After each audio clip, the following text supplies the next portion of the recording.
Good afternoon, Mikel. Hello. I was just at open training just now. It looks like good news. Ricardo Calafiori, Hincapiè back on the training pitch.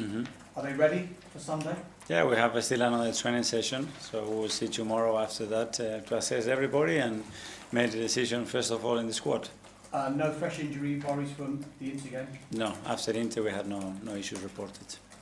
Just on a selection headache that you might have now, and a welcome one, I'm guessing, with Gabriel Jesus and Victor Gyökeres and the returning Kai Havertz. It's something that you wanted maybe from the start of this season, isn't it?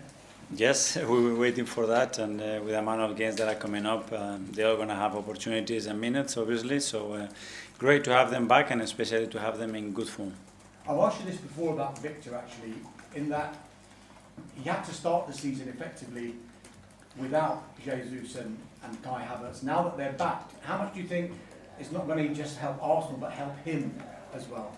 Yeah, well, he started without a pre-season as well, and a lot of minutes and a lot of responsibility on him. And now the fact that we have other options as well, I think is something really positive, especially for the squad.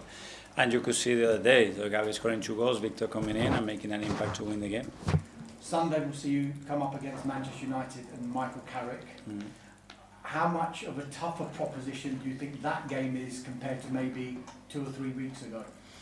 Yeah, well, obviously Mikel coming in is going to bring new ideas. Always the intensity rises up. You could see in the derby in Manchester the kind of behaviours and the game that they played. So yeah, we expect a really tough match. We will adapt to that for sure. But we are at home and we know how important that game is for us.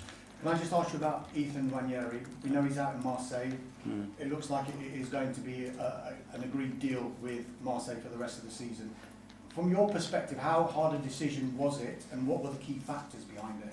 Yeah, well, I think the deal is quite close, but yeah, it's something that we constantly have to be monitoring. I think the talented young players that we have, they need minutes, and in this case, Ethan wasn't having enough minutes, and the last thing that we want is cut his development, because he's such a talent and someone that loves and breathes football. That's his life. And after having a discussion with him, with his father, the agent, and the club, we decided that the best thing to do it was to leave and go on loan, and then we have to pick the right place. And having all the options, understanding the experience that we had in Marseille as well with Willy, the fact that Roberto is there and he's an incredible development of young talent, and he's a really courageous manager in the way he plays, by the way he plays with young talent as well, and he has a big track record about that.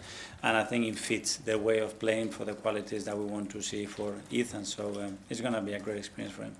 Mikel, you would have been a teenager, I think, when the Arsenal-Manchester United rivalry was its absolute fever pitch back in the late 90s, early 2000s. How big an impact did that rivalry have on you, and did it make you think, I want to be part of the Premier League because of that particular rivalry that was happening then?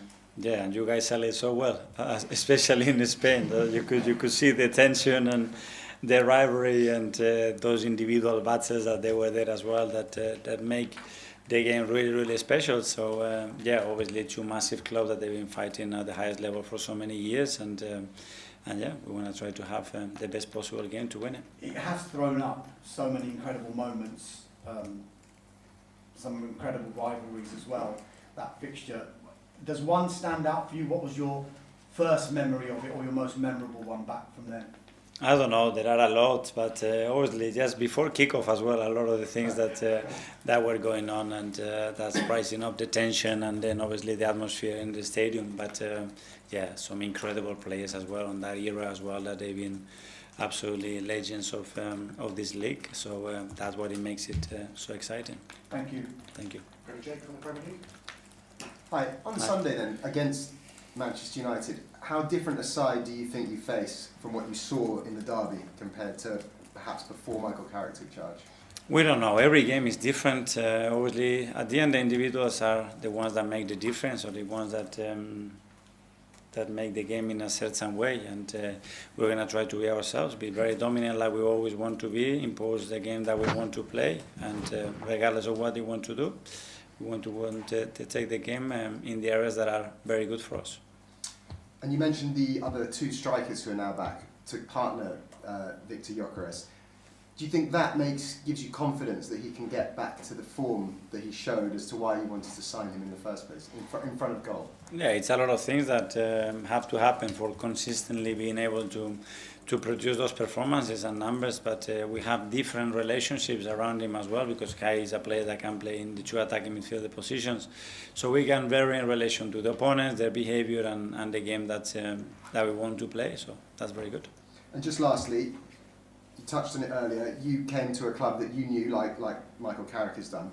When you arrived in the first place, does it, I don't want to say give you a head start, but does it make the sort of settling in period easier, or is there more pressure on you? I don't know. First of all, it's the feeling that I had towards the club, because I played here, and that's unique. That brings something extra. And the fact that you know a lot of people, in my opinion, is something very beneficial, and understanding the history of the club from the inside. And then you have to acclimatize and adapt to the circumstances and start your job. Thank you. Tom? Hi Mikel, there's some data that's come out that suggests that you're playing currently with the highest defensive line in the league, and you're playing against the lowest defensive lines in the league. Do you think the Premier League is almost boiling down to a point that the team that wins the league is the one that's best equipped to break down these low blocks? Well, there is one of the weapons that is necessary, because a lot of teams are doing that, but as well we can see more and more the man-to-man game that is conquering not only the Premier League but Europe, I think, as well. So you need to dominate all the phases in the game if you want to have the chance to win major trophies. We've seen now you scored 10 goals against Inter Milan, Atletico Madrid and Bayern Munich across those three massive European games. And you see the difference between European and domestic football. How different do you have to set up to prepare for each competition now? Yeah, it is very different. First of all, sometimes because the information that and the time that you have to prepare those games, and when you don't know them that much, it is a bit different. Then the rules change a little bit in the way the games are managed as well. And yeah, there is always an element of you are in or out, you need the points, you don't. So the results as well and how teams behave can change. But yeah, so far it's been good. James Athletic. Hi Mikel, I just want to ask you about Kai. He's obviously been back with the group for a few weeks now, but we've not seen him yet, I think, in the Premier League or the Champions League. Can you let us know your assessment of kind of where he is in his rehab and how happy you are with his progress so far? Well, he's very close. Obviously, he's been out for a long time, almost a year, for different reasons. And now we have to be very smart in the manner that we manage that load, the minutes. And I'm sure in the next few weeks he's going to play minutes. I cannot tell you in which competition, because that will depend as well on the game context. And it's a context that is positive to throw him in or not with his qualities. And yeah, it's great that we have him. We can use him in different positions. We will see him in different positions. And we are really happy to have him. And is the aim really to take your time to make sure that when you enter the decisive period of the season, March, April, May, that you've got Kai fit and firing at that point? Yes, because after a long-term injury, it's not only the period that you come in, it's what happens in the next 6 to 8 weeks. And we want to maintain that and manage that really well, so after we can creep it up, as you said, when all the big games are coming up, and we have make sure that everybody is in the right mind and physically at the highest level. James, CBS. Hi, Mikel. I know you're not a big social media user, but maybe you're aware of the nerves and the tension that's on there among the Arsenal fan base, and I think many of us would say that's drifting into the stadium a little bit. You know, you're top of the Champions League, not 7 points clear in the Premier League. What would be your message to supporters to sort of try to calm the nerves? It's not about calming, it's about continuing to do what we are doing really well and try to evolve every single day to be better. So from their side is continue doing what they do in the stadium, create more energy, more positiveness around the games in each actions, and if we do that and we create that kind of a scenario, we're going to make it more and more difficult to the opponent, and that's going to help us to win more games. Pep Guardiola's just said you're the best team in the world. Do you agree? I don't know. I think we are the team that wants to be constantly better, that we're doing a lot of things right, but we are far from perfect. And our only aim is to sustain the level that we are doing, but especially in certain areas try to improve again. James is here. Mikel, whenever you play against United, you talk a lot about transition, how dangerous they are in transition. Is that where you think the game will be won and lost? It's one of the areas. I mean, they are so good in a lot of departments. It's clear that when that team has a space to run and certain players to activate those runs, they become lethal. And you saw that a few days ago in Manchester. But they have a lot of attributes to cause you problems. But as well, like every team, they have their weaknesses as well. I mean, in terms of that transition play, are they the best in the league at that, do you think? I don't know. Historically, there's always been something very, very linked to that, and the profile of players that they always have, and certain individuals that are so good at activating those spaces as well. But yeah, I don't know the stat exactly, but for sure they are one of the best. Matt from the Standard. Hi, Mikel. Ask about Calafiori. He's obviously so unique in the positions he takes up, particularly in attack. How much has the balance of the team sort of been impacted by missing those specific qualities? We're trying to adapt to the qualities of our players, and certain players give us more dynamism and more options in terms of the spaces that they can occupy and where they are comfortable and how they can link between them. And others are probably more static and more fixed and more positional. And Ricky's quality is that he can be very fluent in many spaces. And just one on Bukayo. I think it's 12 matches without a goal, which is the joint longest of his career at Arsenal. What do you sort of put that down to?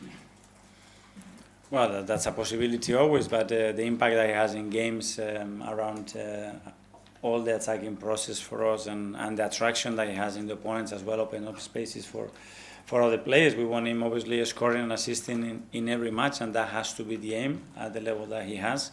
So we keep working on that. Okay, last couple in the other line. Charles from goal.